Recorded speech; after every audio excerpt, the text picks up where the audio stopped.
História. A nossa revisão de história, nós estamos falando então do segundo reinado.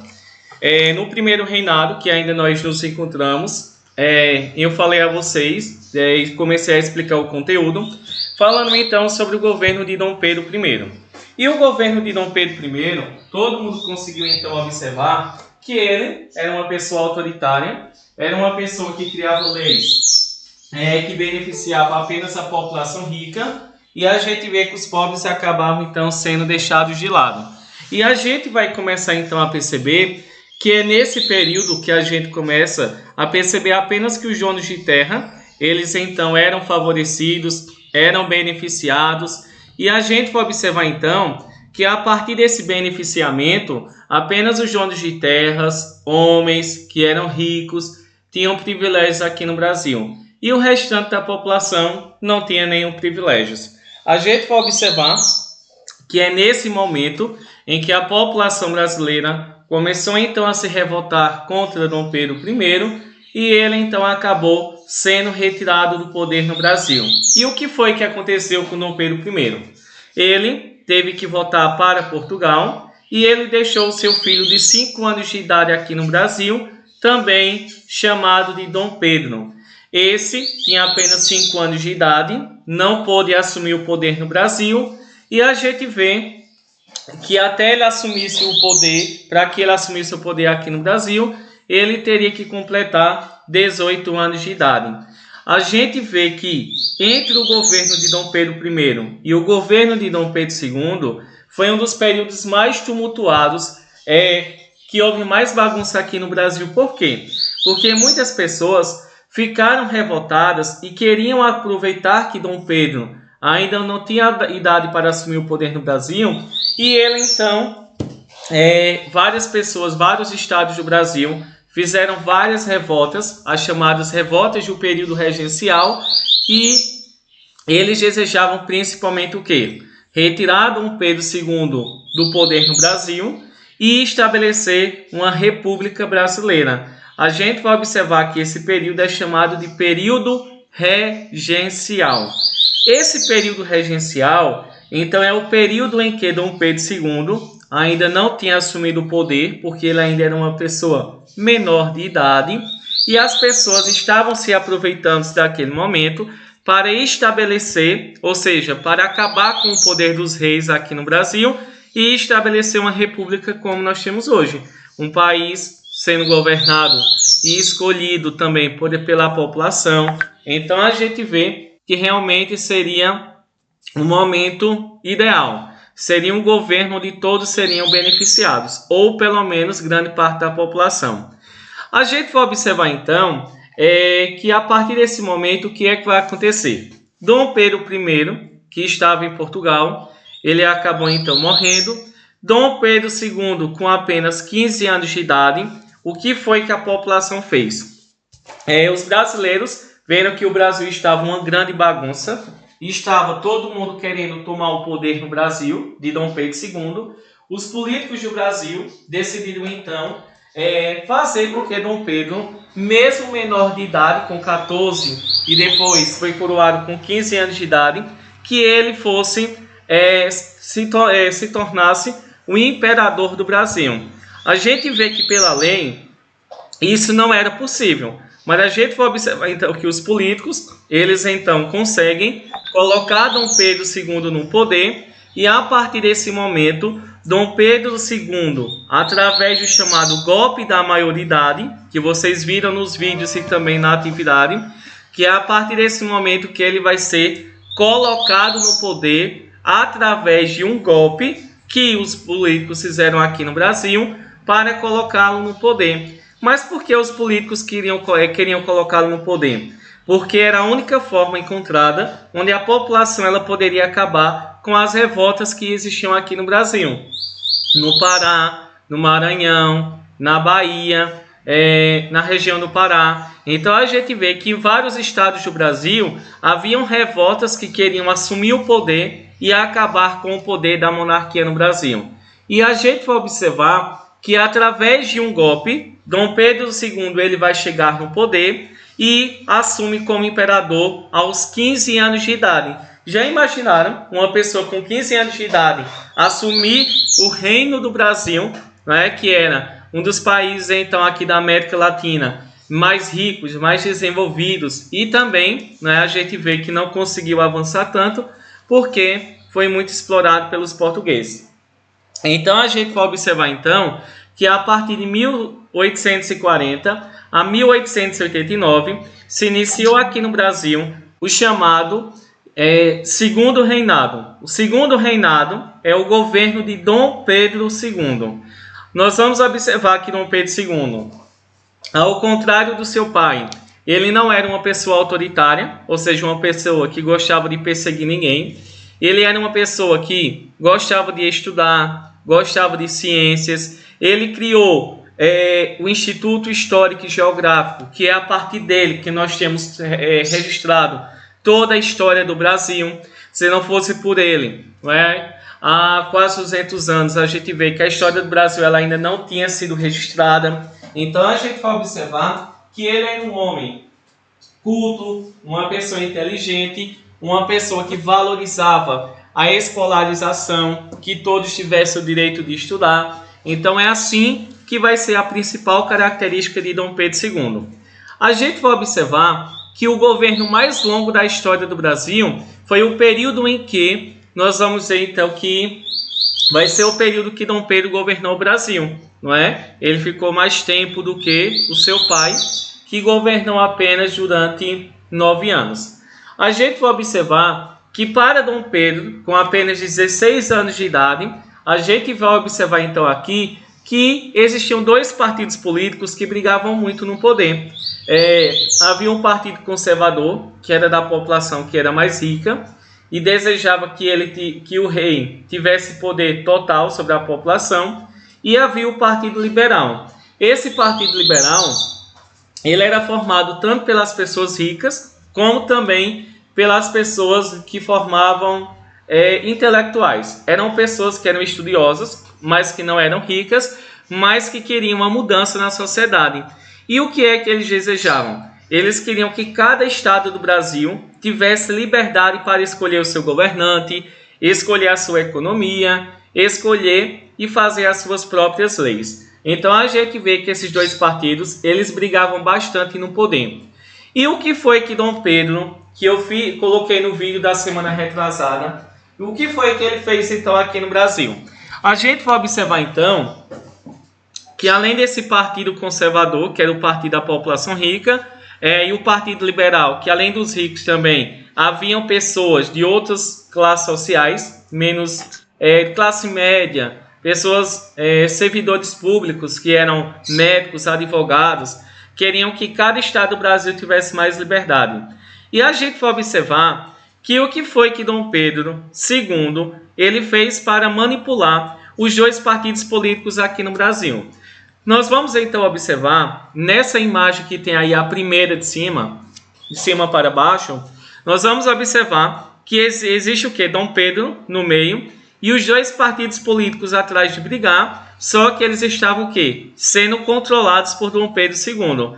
A gente vai observar que isso representa diretamente a política no Brasil durante o Segundo Reinado. Dom Pedro II, ele transformou o Brasil em um sistema parlamentar. E o que significa um sistema parlamentar? Ainda todo mundo viu isso quando a gente estava tendo as aulas presenciais. Todo mundo se lembra que um parlamentarismo, uma monarquia parlamentar é como na Inglaterra.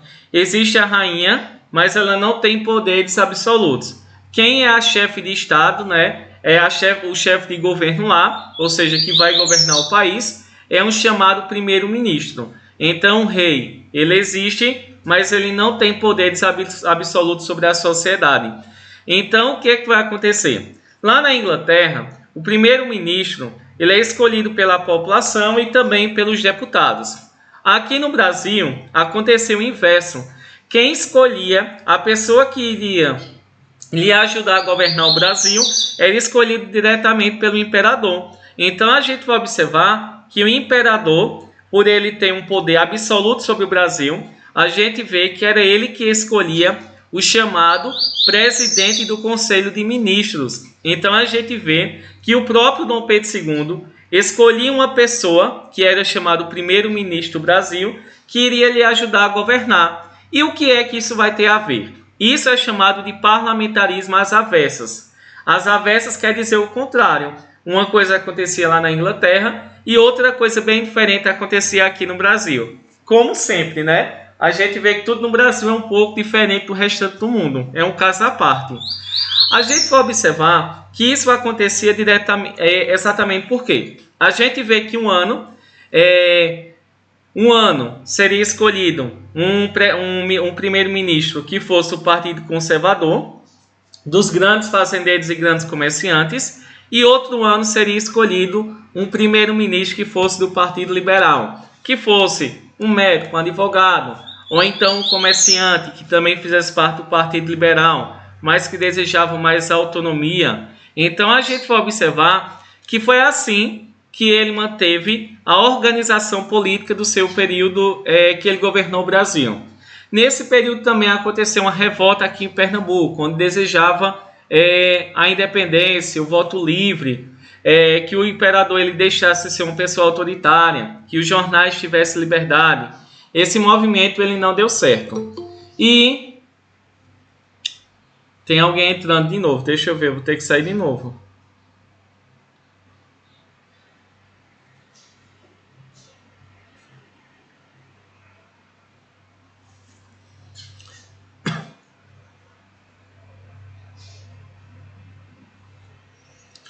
Pronto, pessoal. Então, nós vimos então um pouco sobre a política, então no período regencial e do período do segundo reinado, o governo de Dom Pedro. E a gente vai iniciar então agora falando então um pouco sobre a economia do período do segundo reinado. Durante o governo de Dom Pedro II, a economia brasileira ela estava concentrada principalmente no café. A gente vê que o café era o produto mais vendido no Brasil durante o século XIX. Nós vamos observar que ele foi plantado na região de São Paulo, Minas Gerais, do Rio de Janeiro, por ter um clima e um solo que era mais adequado. A gente vai observar que quem é que trabalhava nas plantações de café? Havia os escravos, que ainda havia a mão de obra escrava no Brasil, e também havia a mão de obra dos imigrantes. Primeiro, os imigrantes poderiam trabalhar entregando apenas então parte dos alimentos. A gente vê que era o sistema de parceria. Os fazendeiros eles pagavam para que os imigrantes viessem para o Brasil e em troca eles entregavam parte da sua produção. Ou então eles trabalhavam sobre o sistema de colonato, onde eles trabalhavam na fazenda e recebiam um salário fixo anualmente. Então a gente vai observar então que quem trabalhava nas plantações de café aqui no Brasil, tanto eram os escravos como também os imigrantes. Italianos, nós vamos ter os espanhóis, vamos ter os portugueses, e a gente vê que a região de São Paulo, que vocês estão vendo aí, São Paulo, Minas Gerais, Rio de Janeiro, Paraná, foram as regiões que mais se plantaram café devido a ter um clima e um solo que é adequado para essa plantação. Se a gente plantar café aqui, nós vamos ver que ele não vai dar em grande quantidade. Por quê? O nosso clima é muito quente, né? E também a nossa terra ela não é adequada para determinados plantios. E a gente vai observar que é nesse período que começou então a surgir a produção de café aqui no Brasil, que gerou a nossa economia e também dava lucro ao Brasil durante esse período. A gente vê que o dinheiro que era arrecadado com o café, ele serviu para principalmente ser investido na industrialização do Brasil. Foram criadas leis para reduzir, para beneficiar a economia brasileira, aumentando o imposto de produtos que fossem de outros países e fossem vendidos para o Brasil. E a gente vai observar que é nesse período que vai acontecer o quê? O Brasil ele começou então a pegar o dinheiro do café e a investir na modernização do Brasil. Nós vamos ter, por exemplo, um homem que se destacou muito, o chamado Visconde de Mauá, e ele então começou com o dinheiro do café e investir na modernização do Brasil. Ele vai fazer a companhia de bondes, navegação, de iluminação urbana, a fundição, as estradas de ferro, a instalação de um telégrafo, de um submarino entre o Brasil e a Europa. E a gente vê que ele não fez isso com o apoio do governo brasileiro, não. Ele fez isso o quê? Com apenas o dinheiro que ele tinha. E porque ele acreditava que o Brasil, em alguma época, ele tinha que se industrializar. E a gente vê que ele acabou falindo, não é? Então a gente vê então que a economia durante o período do segundo reinado, ela foi baseada principalmente na produção de café. E esse dinheiro do café, ele foi investido principalmente na industrialização no Brasil, no surgimento das primeiras estradas que beneficiavam a venda de produtos do café. Nós vamos ter também a iluminação pública, nós vamos ver que também serão criadas as estradas de ferro, navegação, o telégrafo, que facilitava a comunicação do Brasil com a Europa. E a gente não pode deixar de notar que nesse período também o Brasil ele vai se livrar de um problema que tinha aqui no Brasil, que era o quê? Principalmente a gente vai observar aí que era a chamada política externa. Havia um país que queria mandar aqui no Brasil, que era a Inglaterra. E a gente vê o que é que vai acontecer. O Brasil, que desejava se livrar de vez da Inglaterra, a gente vai observar que vai acontecer um grande problema, que é a chamada questão Christie, que a gente vai observar o quê? Principalmente que vai ser um momento em que o Brasil ele vai romper, ou seja, ele vai acabar a relação que tinha com a Inglaterra, porque a Inglaterra queria vender os seus produtos para o Brasil a um baixo valor, e a gente vê que o Brasil acabava sendo prejudicado. Então a gente vê que no ano de 1865, o Brasil ele conseguiu então se libertar do poder que a Inglaterra tinha sobre a economia brasileira. E a gente vai observar que é nesse momento que o Brasil ele vai o quê? Se envolver também em outros conflitos. A gente vai observar então, é nesse momento que a Inglaterra ela vai criar, que eu vou colocar a definição para vocês estudarem um resumo, falando sobre o quê? Nós vamos ter uma lei que a Inglaterra vai criar chamada Bill Aberdeen. Essa lei Bill Aberdeen, que tem lá na avaliação na próxima semana, ela está se referindo ao quê? Essa lei Bill Aberdeen, ela dizia que qualquer navio brasileiro que fosse encontrado trazendo escravos da África para o Brasil, ele poderia ser aprisionado. Isso por quê? Porque a Inglaterra ela tinha um grande objetivo de fazer o quê? Tinha um grande objetivo, principalmente, de acabar com a escravidão no Brasil. Só que a população que mandava no Brasil eram donos de escravos e no momento não queriam acabar com a escravidão, nem mesmo Dom Pedro II. E a gente vai observar que é devido a essa rivalidade que havia entre o Brasil e entre também a Inglaterra, que a gente vê que vai acabar então se separando. A Inglaterra deixou de vender os produtos aqui para o Brasil em grande quantidade, e a gente vê que o Brasil também não queria acabar com a escravidão, porque eram os escravos que geravam a nossa riqueza e eram eles que davam lucro trabalhando nas produções de café. Nós vamos observar que além de não querer acabar com a escravidão no Brasil, Dom Pedro II ele vai autorizar o que nós chamamos de a guerra que o Brasil vai se envolver durante o segundo reinado, que tem na avaliação de vocês, que foi a maior, vai ser a chamada Guerra do Paraguai. E a gente vê por que o Brasil ele esteve envolvido na Guerra do Paraguai. Vocês podem ver aí que nós vamos ver que o Brasil ele sempre manteve uma boa relação com os países aqui da América do Sul, inclusive com o Uruguai, com o Paraguai, com a Argentina. Só que naquela época, do governo de Dom Pedro II, o Brasil ele precisava defender o nosso território, e o Brasil também ele queria o quê? Para vender os produtos para os outros países aqui da América do Sul, a gente vê que eles tinham que ter o domínio sobre um rio, que é o chamado a região Platina, ou chamado Rio da Prata. O Rio da Prata ele fica ali próximo ao Rio Grande do Sul. A gente vê que esse Rio da Prata ele vai unir o Rio Paraná e o Rio Uruguai. Então a gente vê que esse Rio da Prata ele é muito importante para qualquer país aqui da América do Sul vender os seus produtos. E a gente não pode deixar de notar o que é que vai acontecer? Esse rio e a disputa por ele é ela que vai dar início à chamada Guerra do Paraguai, porque todos os países aqui da América do Sul queriam dominar esse rio para vender os seus produtos. E a gente vai observar que essa guerra que vai começar a acontecer aqui no Brasil, ela vai acontecer por quê? Primeiro, ela vai iniciar com o Paraguai, que desejava expandir o seu território em toda a América Latina.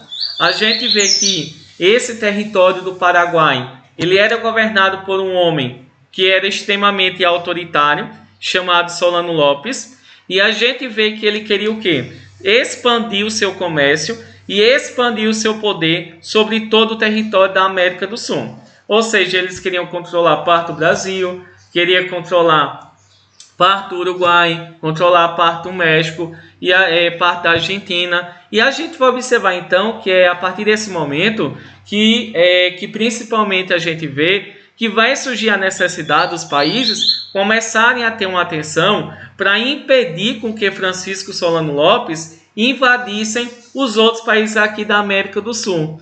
E como vai acontecer isso? A gente vai observar então que o que é que vai dar origem a essa disputa, a essa guerra, que durou 6 anos, aliás, 5 anos essa guerra durou, e a gente vê que essa guerra ela vai ter uma grande consequência, tanto para o Brasil, como também para o Uruguai. A gente vai observar que essa guerra ela vai iniciar então por 2 motivos. O primeiro vai ser a disputa principalmente pelo rio que os países queriam ter, o chamado Rio da Prata, para vender os seus produtos.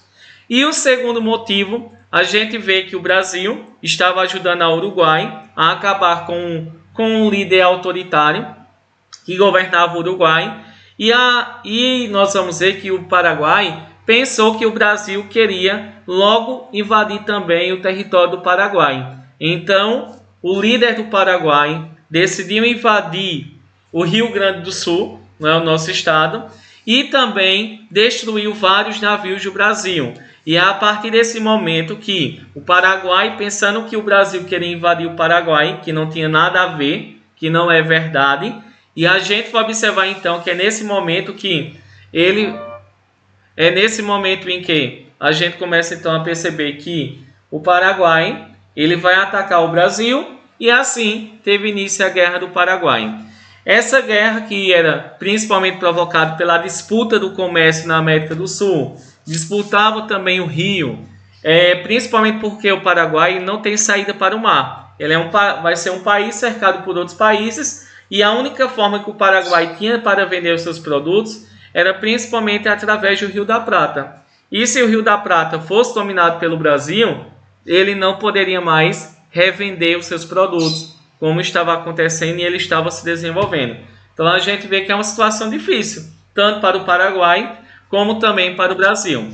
O Brasil foi atacado, o Brasil acabou sendo atacado pelo Paraguai, e o Paraguai temia que, se o Brasil dominasse o Rio da Prata, eles não poderiam mais vender os seus produtos. A gente vai observar que a Inglaterra também, ela tinha muito medo que o Paraguai se desenvolvesse muito, acumulasse muita riqueza e também se tornasse uma ameaça, porque na verdade a Inglaterra queria dominar todo o território da América do Sul, vendendo seus produtos a altos preços. E a gente vê o que é que vai acontecer nessa guerra.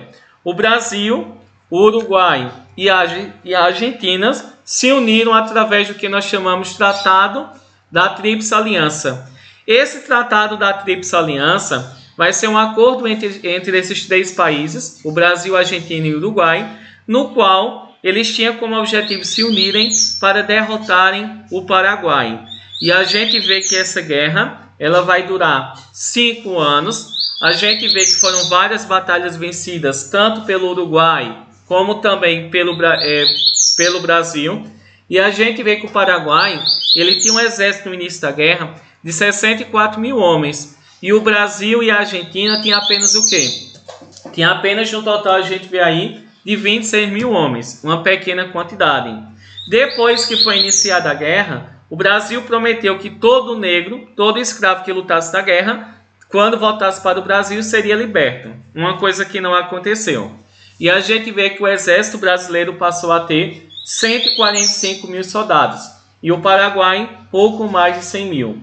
E a gente vai observar então que é nesse momento o que é que vai acontecer?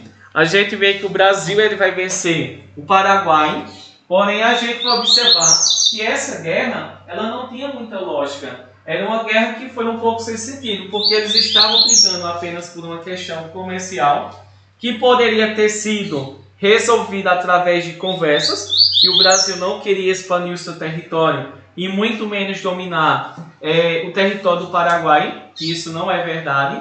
E a gente vê que foi apenas um mal-entendido que acabou prejudicando tanto o Paraguai como também a economia brasileira, porque foi uma guerra sem lógica e sem sentido. Um ficou pensando que um queria atacar o outro. O Brasil, o Paraguai pensava que iria ser atacado pelo Brasil, que o Brasil iria dominar o Paraguai, e o Paraguai foi e invadiu o território brasileiro. Então a gente vai observar então que esse momento ele é bem importante devido a essa questão, devido principalmente a ser uma guerra que não tinha muito sentido, não tinha muita lógica, e principalmente a gente vê era um território então que acaba então sendo invadido. A gente vai observar quais foram as consequências dessa guerra. Para o Paraguai, que foi o país mais prejudicado durante essa guerra, nós vamos observar que ela vai acontecer o quê? Principalmente foram mortos quase metade do Paraguai, da população paraguaia, e vamos ver que a economia deles foi arrasada e até hoje eles não conseguiram se recuperar. Então o Brasil ele tem grande participação do território da Argentina, do Paraguai, ser um país pobre ainda hoje. E a gente vê que além de quase metade da população ter sido morta, nós temos também aqui para o Brasil, de 25 a 100 mil homens morreram, não existem dados exatos, e a economia brasileira ficou falida porque pediu muitos empréstimos à Inglaterra e não conseguiu pagar. Pronto, então nós temos aí, as consequências da guerra foram drásticas, Nós temos aí uma economia abalada, o endividamento com empréstimos, e os soldados também desejavam o fim da escravidão. Nós temos aí então, pessoal, só para a gente finalizar a nossa aula, a gente vai observar então que várias então, que também nesse momento, várias coisas foram criadas então e que colocaram fim ao governo então brasileiro. A gente vê que depois que acabou a Guerra do Paraguai, a sociedade brasileira ela começou a mudar por vários motivos. A gente vê que o imperador do Brasil, Dom Pedro II, tinha gastado muito dinheiro e a população do Brasil estava passando por grandes dificuldades. E a gente não pode deixar então de notar isso, que é muito importante, porque enquanto o imperador estava na guerra, a população então ela estava passando fome, ela estava passando por grandes dificuldades. E então, o que é que vai acontecer? Vai acontecer o que nós chamamos de crise do segundo reinado. A gente vê então que houve também a criação da Lei de Terras, que era uma lei na qual o imperador ele impedia com que as terras fossem doadas, elas deveriam ser vendidas. Essa lei ela foi criada em 1850. É uma lei que ela foi criada principalmente para impedir com que os imigrantes comprassem as terras no Brasil e eles fossem obrigados a continuarem trabalhando para os brasileiros, principalmente para a família real, nas plantações de nas plantações de café. E a gente tem aí, por exemplo, a crise do Império. Nós vamos ver que o Império, o segundo reinado, a gente vê que ele vai acontecer por 4 motivos. Nós vamos ver que primeiro vai ser a Igreja Católica que deixou de apoiar Dom Pedro II. O segundo foi o Exército. Nós vamos ver que depois teve um movimento da abolição, a luta pelo fim da escravidão no Brasil. E depois tivemos o quarto e último motivo, que foi o movimento da proclamação da República, o surgimento do republicanismo aqui no Brasil. Então a gente vê que foi aos poucos em que a população ela então foi lutando para se libertar do poder que o imperador Dom Pedro II e a sua família portuguesa tinha sobre o Brasil. Primeiro, nós temos aí então a questão militar. Os militares estavam cansados de não terem melhores salários, de não ter uma melhor alimentação, e principalmente quando eles voltaram para o Brasil, eles receberam a promessa de ter uma melhoria salarial. Quando retornaram, eles não tiveram nenhum aumento salarial. Então a gente vê que Dom Pedro II, quando voltou da Guerra do Paraguai, ele perdeu o apoio de um exército. E como é que ele ia continuar no poder sem ter o apoio dos soldados? Impossível, não é? Segundo, nós vamos ter aí a questão religiosa. Nós vamos ver que Dom Pedro II, ele não era católico. Ele até frequentava a igreja. Porém, ele participava de uma seita secreta chamada a maçonaria. E o que é que a igreja vai fazer? A igreja já não gostava de receber ordens de Dom Pedro II. E além disso, Dom Pedro, ele mandou prender os bispos de Olinda, da cidade de Olinda, principalmente porque a igreja católica ela proibiu com que os maçons eles deixassem de frequentar a igreja católica, porque eles queriam, além de participar da seita secreta, que ainda hoje existe, a maçonaria, temos até em Arco Verde, a gente vai observar que Dom Pedro, que era maçom, ele queria que ele mesmo e os outros da maçonaria frequentassem a igreja católica. E a igreja não concordou, mandou os bispos presos e a igreja católica também deixou de apoiar o seu governo.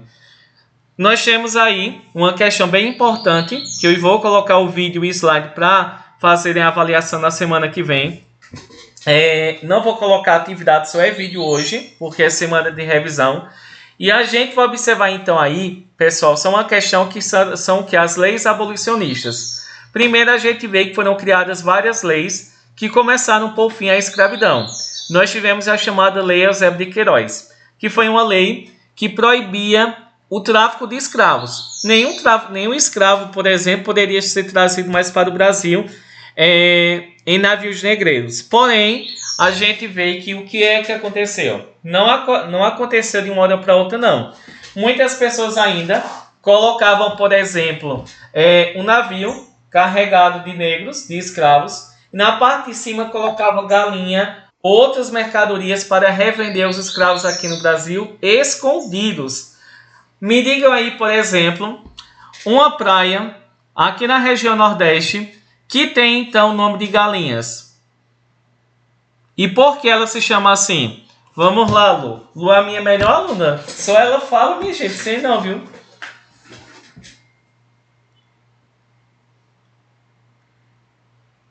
Hein, pessoal? Eu não sei qual é.